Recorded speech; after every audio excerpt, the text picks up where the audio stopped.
Hey everyone, my name is Angelique Carson, and I'm a journalist who's worked in privacy for 15 or so years. I'm so excited to be here to talk about this session we've titled Extreme Makeover Privacy Edition. I can't think of three people that I'd rather have talk about all of this good stuff with than our panelists today who have agreed to join us, seasoned professionals in the field. So a bit more about myself. As I said, I'm a journalist. I used to work for the International Association of Privacy Professionals for many years, and now I'm at Osano, a privacy software company. To give you an idea of who our speakers are and why they're relevant and experts on the topic, we're going to talk to you today. I'm going to shoot it over to them for some brief intros. Let's start with Ron.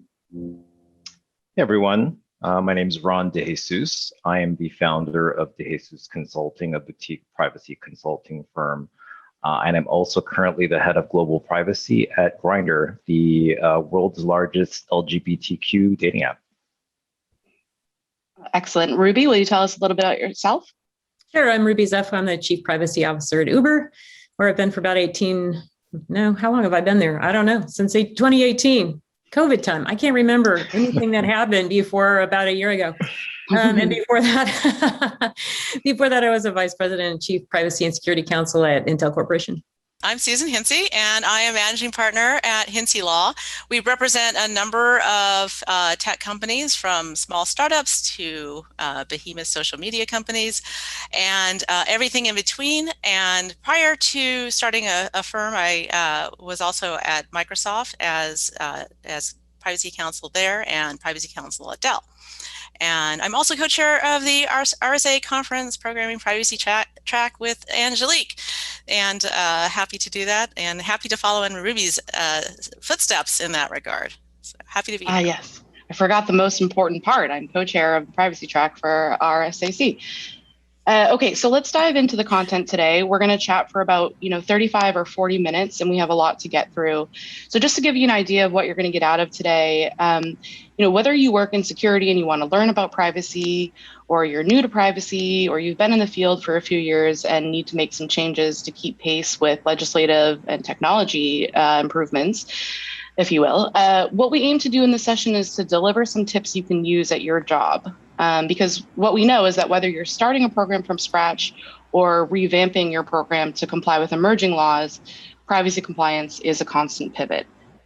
So we know that a lot of privacy professionals have explained that it can be really difficult to get what you need in terms of whether that's budget or support or whatever.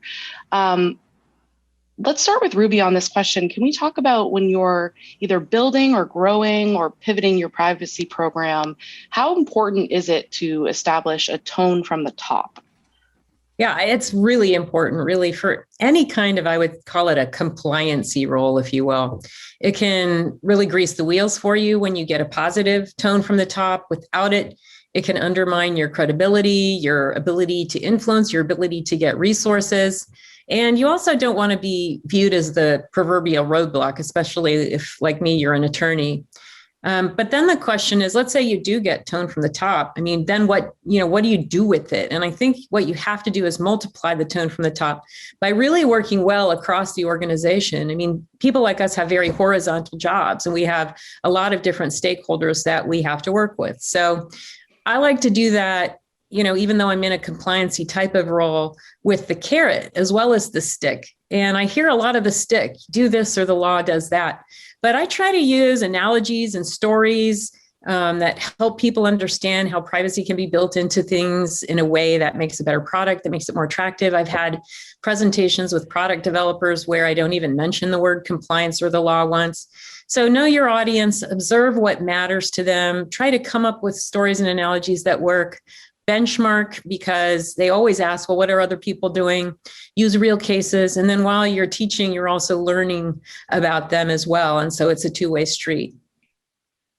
And those are all really good benefits of having that, and having it been at places that have it and don't have it, and working with clients that have tone from the top and don't, or struggling to get that.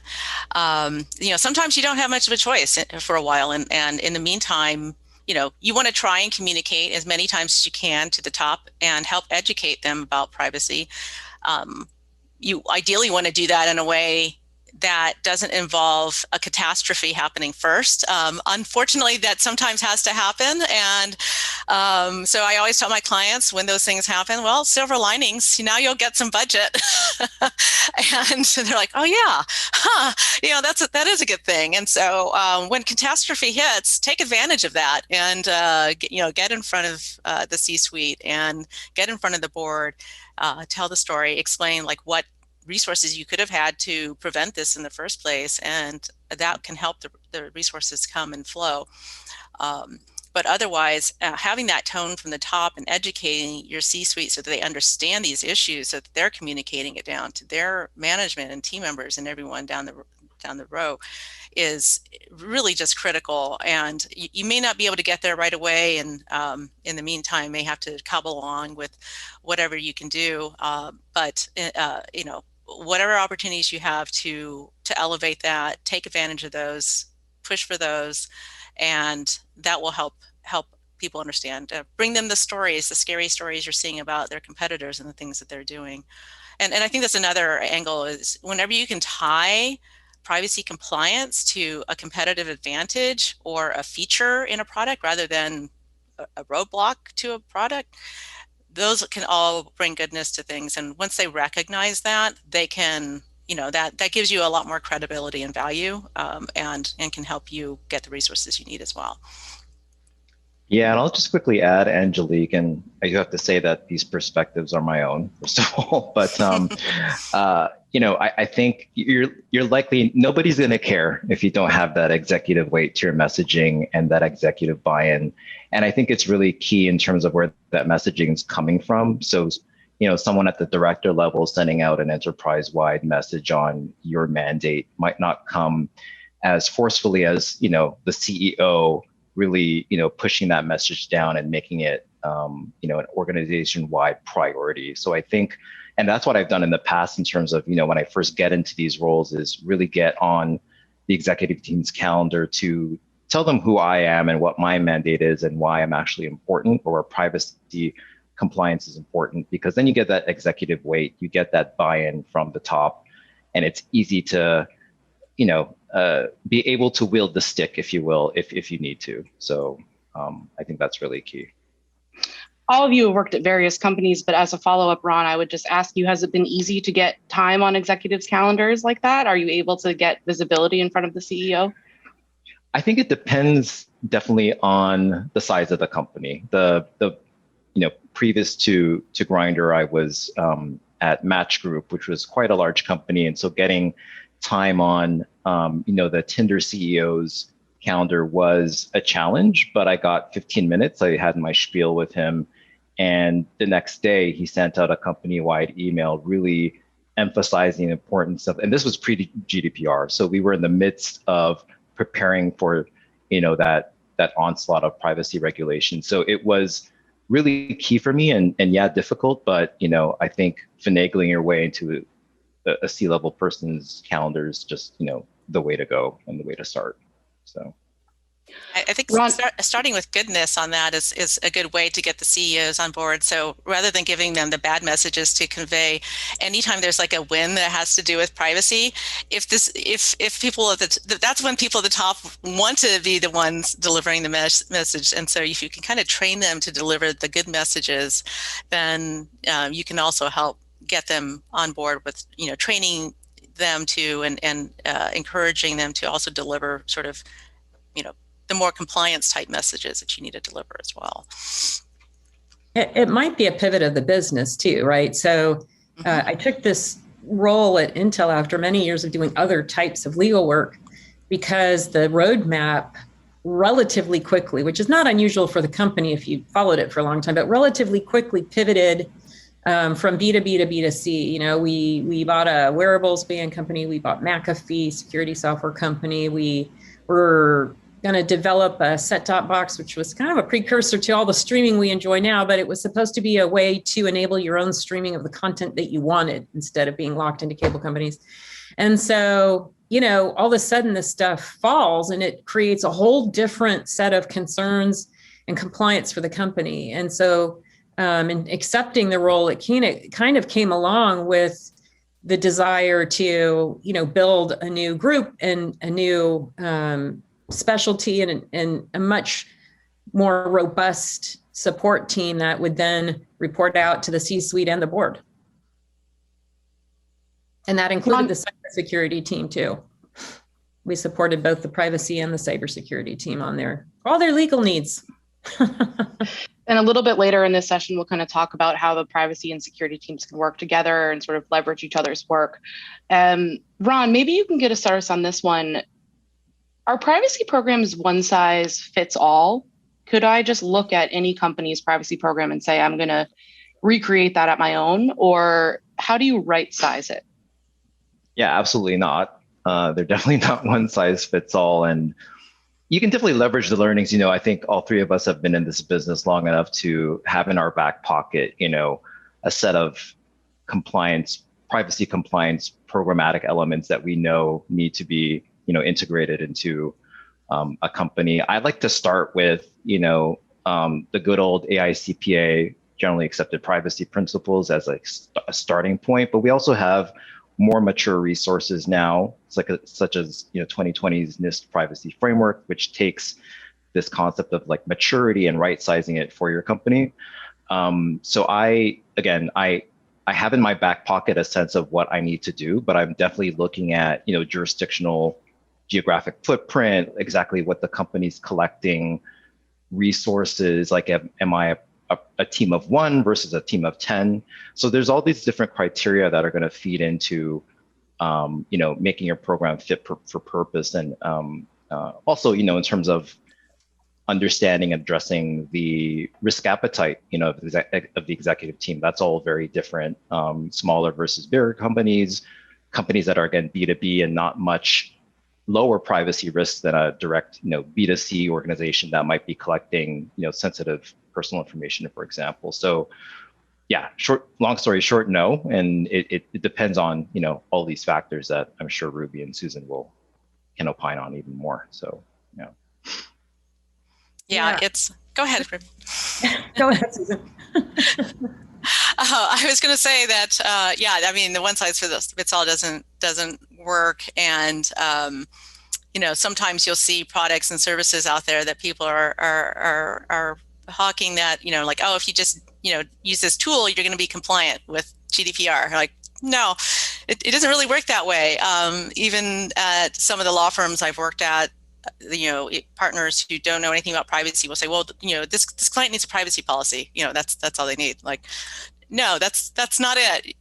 You don't just put up a privacy policy for every company and you're done. That's the tip of the iceberg. There's all these other things you need to do behind the scenes.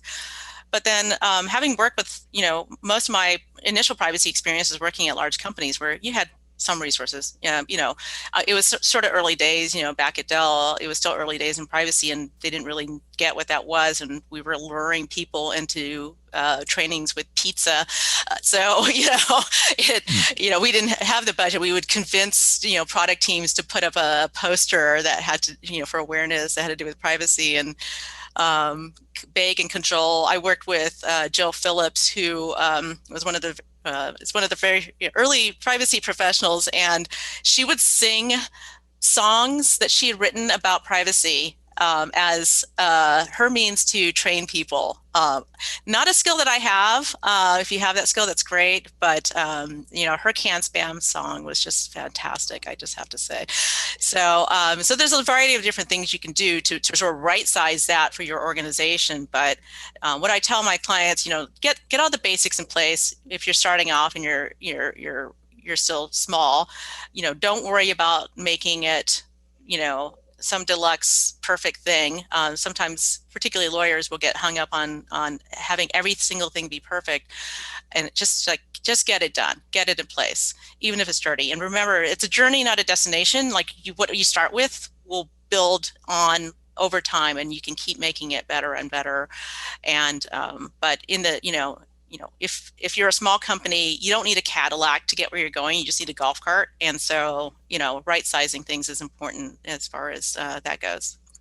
Yeah, I was just going to kind of take it up a notch to some of the basics you need to consider when you're right sizing. Like, what's your brand in this space? Are you all in for privacy? Are you going to try to get all the data you can while the getting's good until the laws change? Are you somewhere in the middle?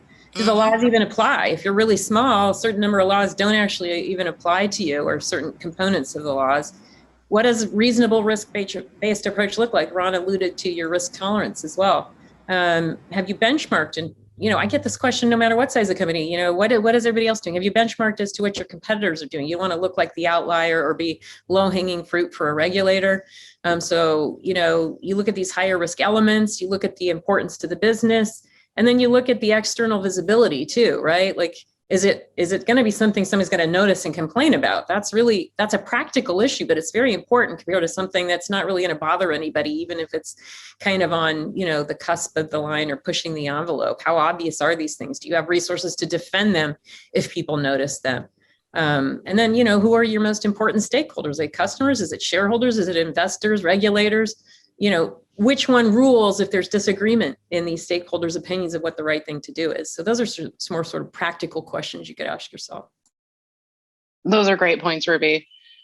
Susan, can you talk to us a little bit about how privacy and security professionals can work on training and awareness? I know you mentioned, you were giving out pizza, and to be honest, I would come let you train me on anything if it was pizza, especially if there was pineapple on it, which I know is controversial. Can you talk to us about some methods that you've found to be successful to kind of help evangelize privacy within a company, maybe establish some privacy ambassadors? Yeah, working with security, if you have a strong security team in place at your organization, they can be some of your strongest ambassadors. Privacy intersects with data security. They understand data protection, at least at the sort of security level. And oftentimes they may have already done a lot of things that you can leverage. So, get to be good friends with your security professionals, even if that's not in your remit, and that's, your job is privacy and that's it. And you're not, somebody else is handling data security. You better be really good friends with that person. Go, buy them pizza, take them out for coffee and beers and drinks, whatever you need to do, because they will be able to carry your water for a lot of the things that you might need to do. For example, many parts of a good data protection program and privacy program involve doing a data inventory. Your data security team has probably already done that. And if they haven't, you might want to, point them to some security laws if they don't have a security person advising them. And then another area that I can think of is incidents. So you might be able to leverage their incident response plan for privacy incidents. And another area that I can think of would be reviews. They may already have a security review process. So before an app launches or a product launches or a feature launches, maybe it has to go through a security review. Tack on some privacy stuff to that. So, it's already part of a process that exists, so you don't have to create something new. And so all those things are really critical. And so, again, even if as a privacy professional, that's not your lane, those are your best friends. You better get to know them.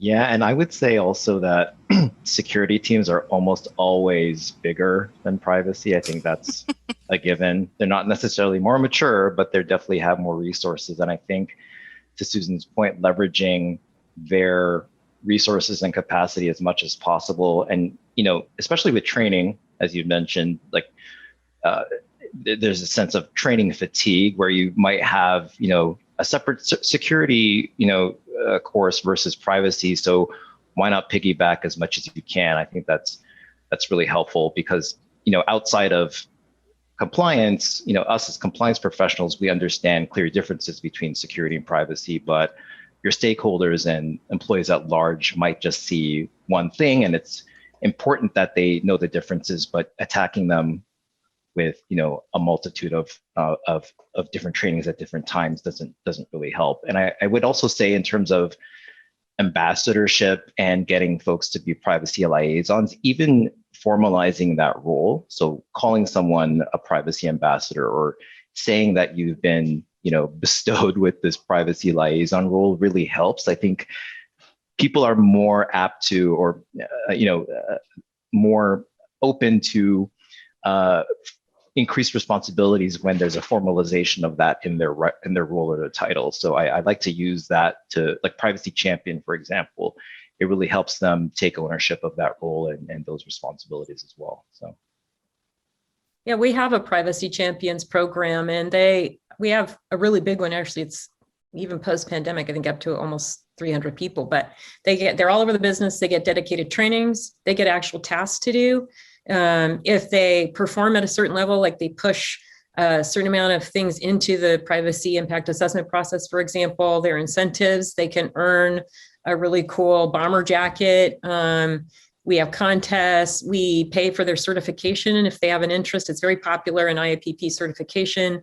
They get visibility, their management has visibility into it. They get a spreadsheet with who's participating, and that can help them with their annual review. So there's a give, but there's also a get, as Ron was sort of alluding to. Aside from privacy ambassadors, I want to make sure that we hit this point. Maybe I can turn to Ruby for this one. Have you found that there are often times when you don't have to sort of reinvent the wheel in terms of some of the ground that the security teams have already gained and being able to leverage their work with the privacy team?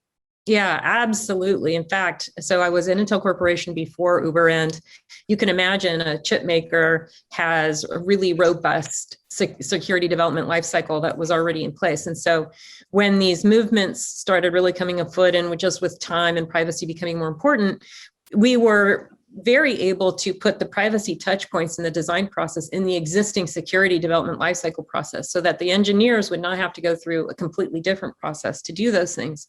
We found the right places where we thought we could embed that. And then there was one process for that. And it's not really that different at Uber. We have the same intake process. We work very closely with the privacy engineering team. They take the technical questions, we take the legal questions, and that's more beneficial to everybody. And then you can the intake is also connected to the engineering product development processes. So they have their own, right? And that feeds into our process. If you're not in one of those, you're not making an engineering project or a product, like a marketing person has a new initiative, then you just use the separate standalone form that our group can provide to you. But it feeds through all these other processes, which is very helpful to the people using it. And it's become so popular that now other groups want to use our process, like for fairness and equality, where we want to evaluate things. It's an easy intake to then go evaluate what you're getting inputted. So you should absolutely be searching for ways to make things more efficient and make things stand for more than one thing through the same intake.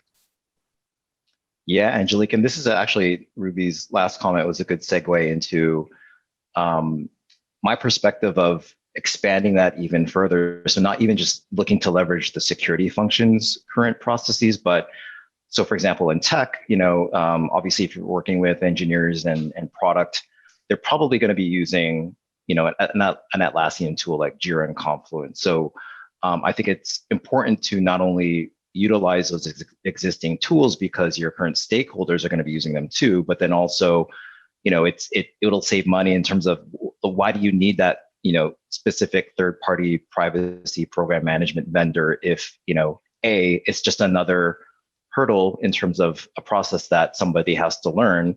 Why not integrate and use a tool that, your current stakeholders are already used to, that's in-house, that you can control. So I think it's, to Ruby's point, looking at all the different synergies across the organization in terms of processes that are really key too. So. Great. Ruby, in your experience at Uber and at Intel before that, et cetera, how important would you say it is to measure your privacy program? Why is that important? And do you have any tips on how to do so? Yeah, I mean, I've worked with a lot of executives who say things like, you get what you measure, right? If you don't measure it, people won't perform. I don't know if that's absolutely true, but I do think it's really important. And it's hard in these fields because in security and privacy, sometimes what you're trying to do is prove a negative. Nothing bad happened. So there are two ways. First of all, you can show all the work that goes into not making something bad happen. We used to have this slide we would show to the board or to C-suite, which would show everything from like the malware detected and avoided to successful consultations with data protection authorities, whatever it is, right? You've got all kinds of things that went into a bad thing not happening that you can measure. The other way are just sort of statistics, like, for example, with the privacy impact assessment, with privacy or security by design. There's a lot of food for fodder there where you can evaluate how many are coming in, how long it's taking to turn them around, where they're coming from. Oh my gosh, this one group is sending a bunch through. Maybe they need some training, or maybe they're sending a bunch through, but only a few make it actually into a privacy impact assessment or a security impact assessment because they are just sending everything through. Well, they need training too, right? Or maybe somebody has the highest risk ones. And you're like, oh, okay, we better focus. That's the highest risk. We need to focus more of our resources on them. So you get a lot of insight on where you should spend your resources from looking at those types of statistics. You can also grade overall program maturity and wellness. There are all kinds of, maturity kind of program grading systems out there. You can have internal audit. They will typically want to come in and take a subset of something and grade it. We do internal and external assessments of our security programs in particular. You can evaluate how your incident management is going. You can do quarterly business reviews where you're just teeing up a big problem that you solved that may otherwise go unnoticed. You can do post-mortem ahas on learning something from a bad thing or a failure, which are also important. You can do your training stats, and you can do like brand surveys. What's the awareness of privacy with your company now? And now do a bunch of stuff, and a year from now reevaluate. Those are just some ways. Yeah, and also to Ruby's point, Angelique, in terms of like privacy metrics, they're not super sexy. Like, we're a cost center, so it's like, oh, come on, Ron. It's like you crickets. Think a guy from Grindr would think everything is sexy. I don't know. I'm confused. Well, I think his standard for sexy is a little higher than ours. To be honest with you, when I tell the exec team that we've done, 10 DPIAs and, there's crickets at the end, they're like, it was exciting for me to say, and it was exciting for our team. But so what we try to do is, look at it in terms of how have we helped product, in terms of addressing any SLA deficiencies. Do we respond to this, privacy review in the amount of time that we had set per our policies and procedures? It's stuff like that where you're turning the absence into here's like material things that are somewhat relevant to the exec team. And that's difficult. It'll always be difficult just given the position that we're in. But I think that there's, somewhat of there's going to be a shift, because I think, at least from my experiences, the exec teams are starting to be aware that customers actually do care about their privacy. It's coming to a head, and I think that when you see that happen, there's going to be a lot of product focus, especially in my field. There's a lot of resources focused right now on how do we make privacy controls more apparent, how do we make privacy controls easier to use, and how do we make the user experience a little bit more privacy centric. And I think C-level folks are starting to see the value of that. And to Angelique, to answer your question, I hope that come down the line we'll be able to measure how these types of privacy controls have actually I guess increased revenue, increased user and app downloads, for example. So I'm looking forward to when we can have sexier metrics, if you will. Yeah, and some of the ways you can get metrics don't have to cost a lot of money. You can do some simple assessments. Back when I was in-house and didn't have any money, sometimes we would do things like, just go around and check to make sure everyone was following the clean desk policy. And if they didn't, they'd get a little Post-it sticker, and then we'd chart how many people, were complying and present that information. And, we didn't name and shame, but we showed metrics, and then we showed over time, just showing like those numbers caused a change in behavior amongst people, like, oh, I don't want to contribute to these numbers. And you could even have like competitions between teams and things like that to make it even more of a game and make it more fun. But there's some small things you can do. I will just add that my security team, when I was at the IAPP, they liked to go around and do checks. And if they found that you'd left your desk without locking your computer, they would go in and change your screensaver to be a David Hasselhoff photo, like real close in photo. It was a humiliating thing to come back to, but we all did our best. Okay, so let's talk a little bit about, we've talked about some of the important things about getting started, about getting buy-in, about how to establish metrics. How do you know, once you've got your program working, how do you manage it and improve it over time? And who should you involve in that? Ron, can you start us off on that?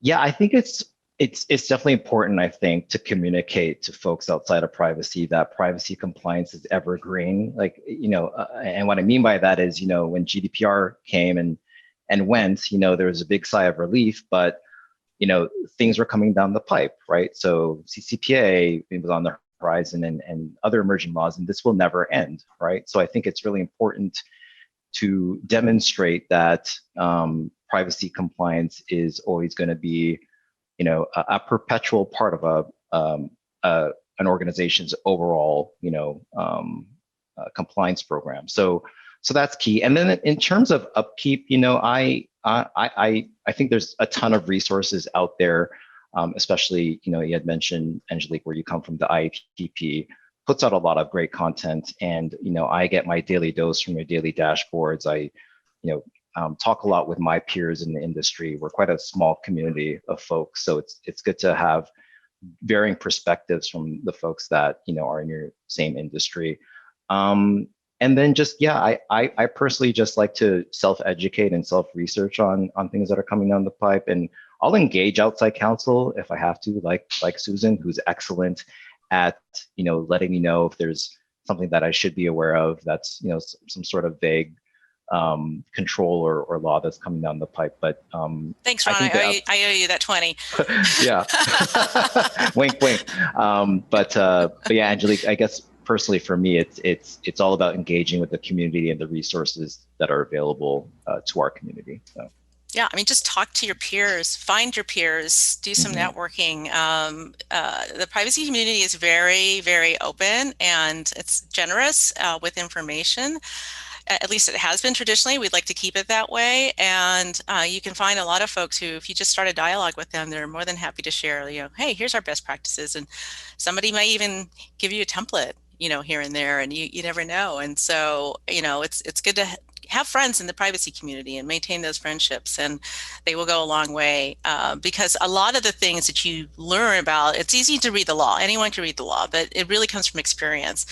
And so short of having experience, talk to other people who do have the experience, and how did they do this? And we like to say here at Hintze Law, you don't need to outrun the bear. You just need to outrun the other people outrunning the bear. And so you want to, try and use the resources that everybody else is using and the approach that they're using, so that you can kind of stay in the pack. Susan, I mean, I know you said anyone can read the law, but I'll tell you what, I try and write a lot of stories, and I'm always going to one of you to say, what the heck is this law saying? So let's just be careful with our words. Okay, Susan? Well, sometimes we're going to each other going, what the heck does this law say? And even though we're lawyers, so you're not alone, Angelique. I don't think it's necessarily a function of not being a lawyer. I appreciate that. Okay, so let's say that your company is successful, you're doing well, you're making more money, you've been doing a good job as whether you're a privacy officer, a security officer that's helping facilitate some privacy functions. What are some important insights we can share with viewers and listeners about growing your team? Susan, can you start us off with that? Growing your team. So. I mean, one thing, as I've grown my own team and teams over the years, it's really, you want to have a lot of different voices. First of all, I think having diversity, particularly now with a lot of the issues that are facing data and use of data. It's not all sort of the nuts and bolts of privacy and the issues. There's a lot of convergence of other types of issues that come into play. And if you're not hearing from different voices and building your team, you may be missing something very important. And so, people coming at it from different perspectives. So, not just getting the cookie cutter of yourself, but getting people who are different than you is I think one key that I have tried to follow. And it's difficult because the temptation is to just hire people who are clones of you, and I would resist that temptation. So that's one issue. And then thinking about it, people with different variety of skill sets as well. So thinking about what are your needs. You need the big thinkers, but you also need people who have the skills to actually get stuff done. And so thinking about what do you need for the particular set of tasks that you have, and how can different people fill these different gaps. But then building the team, relying on, there's a lot of training, a lot of conferences, RSAC, as well as other conferences that you can attend and have people go to, get memberships for your organization so that all your folks can have consistent training, and then do trainings internally to help build the skills and build the people. And, not only think about people external to your organization when you're trying to build your team, but think about people internal in your organization, because having people who are actually understand your systems and how they work, if they're willing to learn privacy and are interested in it, that could be, a big win for you, because, a lot of, I think, the roadblocks we run into as privacy professionals is sort of understanding how to make these solutions work in different environments. And if they already know what your environment is, what the political landscape is, that person can have a big advantage over somebody coming in externally. Yeah, and Angelique, I'll just quickly add, so I'm not a lawyer, and the one thing that I'd really like to emphasize in terms of what I'm seeing in the market in terms of roles is that a lot of these privacy roles do require a legal degree. And I think that, and no offense to Ruby and Susan, you guys are amazing. And I think that you contribute, tons of expertise and knowledge to your respective roles. But I think folks should also understand that there's a huge operational component to privacy program management. So, obviously it would be great if you did have someone that was formerly a lawyer and can also work with various teams. But I think this concept of a privacy operations manager is something that should be considered a little bit more in terms of the tactical experience folks can bring to this role. And what I mean by that is, actually being able to work between the legal departments and the folks that are on the ground and the more, day-to-day folks, and you're liaising between them and translating what those privacy requirements mean to them from a more, tactical perspective. So I think I just wanted to share that, again, a lot of these roles, traditionally, I think privacy compliance is thought of as a legal role, but I definitely think folks who are hiring should understand that, someone with good privacy program management generally could also bring a lot to the table too, so. Great. Well, I want to really thank the three of you for spending time with me and hopefully helping to educate our listeners and viewers. Ron, Ruby, and Susan, thanks so much for being here. We hope you all were able to take something away from this. And thanks for coming. Thanks. Thanks, everyone. Thank you.